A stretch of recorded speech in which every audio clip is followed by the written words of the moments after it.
പ്രശസ്ത ഗായകൻ പി ജയചന്ദ്രന്റെ സംസ്കാരം ഇന്ന് 3:30 പറവൂർ ചേന്നമംഗലത്ത്.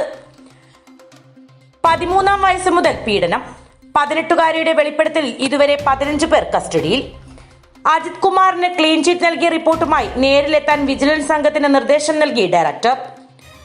പഞ്ചാബിലെ ലുധിയാന വെസ്റ്റ് മണ്ഡലത്തിലെ ആം ആദ്മി പാർട്ടി MLA ഗുർപ്രീത് ബാസി ഗോഗി വെടിയേറ്റു മരിച്ച നിലയിൽ. നിക്കോളാസ് മദുറോ വെനിസുലയുടെ പ്രസിഡന്റായി സത്യപ്രതിജ്ഞ ചെയ്തു. മദുറോയെ പിടികൂടാൻ സഹായിക്കുന്നവർക്ക് 215 കോടി രൂപ നൽകുമെന്ന് US. ഗസയിൽ ഇസ്രായേൽ നടത്തുന്ന വംശഹത്യയിൽ പ്രതിഷേധിച്ച 11 വിദ്യാർത്ഥികളെ സസ്പെൻഡ് ചെയ്ത് ന്യൂയോർക്ക് സർവകലാശാല. 1 വർഷത്തേക്കാണ് വിലക്ക്. സംസ്ഥാനത്ത് 13, 14 തീയതികളിൽ ഇടിമിന്നലോട് കൂടിയ ഒറ്റപ്പെട്ട മഴയ്ക്ക് സാധ്യതയെന്ന് കേന്ദ്ര കാലാവസ്ഥാ വകുപ്പ്. സ്വർണ്ണവിലയിൽ വർധന. 120 രൂപ കൂടി പവന് 58,400 രൂപയായി.